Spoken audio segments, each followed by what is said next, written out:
যুবক তুমি কেন কবুল পড়ে বিয়ে পড়ো, আমার তো বুঝে আসে না। বাবা আপনি কেন আপনার ছেলেকে কবুল পড়িয়ে বিয়ে দিচ্ছেন, আমার বুঝে আসে না।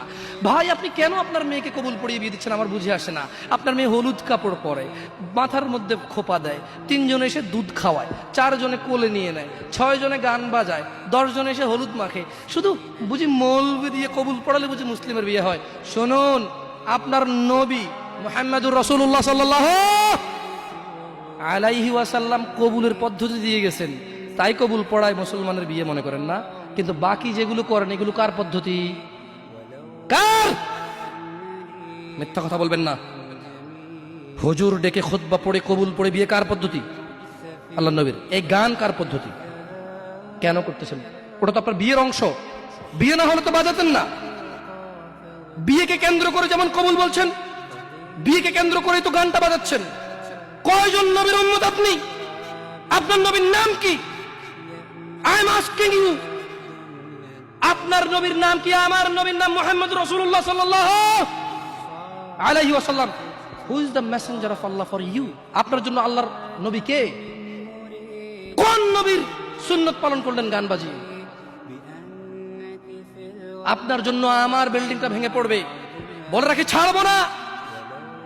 আল্লাহ তুমি আমার ভাইদেরকে হিদায়াত দাও ইয়া আল্লাহ, ছাড়বো না। এই যে ভূমিকম্প হলো আপনার গান বাজনা বাজানোর কারণে। মুহাম্মদ সাল্লাল্লাহু আলাইহি ওয়াসাল্লাম কি মিথ্যা কথা বলে?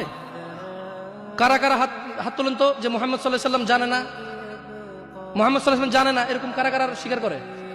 আল্লাহ নবী বলেছে যখন বাদ্যযন্ত্র বেড়ে যাবে, গায়িকারা সম্মুখে এসে নাচবে, তুমি অপেক্ষা করো, পাহাড়গুলো কেঁপে উঠবে, পৃথিবীটা নড়ে উঠবে।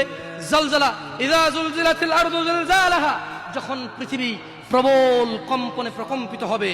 ওয়া খরাজাতিল আরদু আসকালাহা, যখন এই মাটি তার ভিতরে যা আছে একদম লাথি মেরে বের করে দেবে, লাশ হোক আর যাই হোক, মাটি বলবে যে বের হও, বের হও আমার থেকে, বের হও, আমি তোর আর কাউকে রাখবো না। ওয়াকাল আল ইনসান, মানুষ বলবে মালাহা মালাহা, পৃথিবীটা কি হলো, এই মাটির কি হলো, কেন সে কবরগুলো লাশগুলো বের করে দিচ্ছে, কেন সে স্বর্ণ মতি হীরা মানিক্য বের করে দিচ্ছে, মালাহা এর কি হলো, কেন পাহাড় নড়ে উঠছে, কেন পাহাড় ভেঙে চূর্ণ বিচূর্ণ হয়ে যাচ্ছে।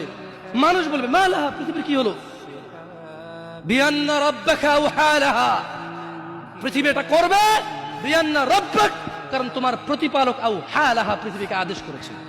আপনি গান শোনেন, আমি শুনি না, আপনি গান বাজান, আমি বাজাই না। যখন চিটাগং নড়ে উঠলো ভূমিকম্পে, আপনার বাড়ির সাথে আমার বাড়িটাও নড়ছে। বন্ধ করেন এই জুলুম আমাদের উপর। আল্লাহর দিকে তাকিয়ে বন্ধ করেন, আল্লাহর দিকে তাকিয়ে বন্ধ করেন। আপনার বাড়িটা যদি ভেঙে ফেলেন, তো ইচ্ছা বুলডোজারে ভেঙে ফেলেন, কেউ ধরবে? কেউ জিজ্ঞেস করবে আপনাকে? আপনি গান বাজনা শুনে এভাবে পৃথিবীতে বিপর্যয় নিয়ে আসতেছেন। ইত্তাকিল্লাহ হাক্কা তুকাতিহ, আল্লাহকে ভয় করেন যেভাবে ভয় করা উচিত।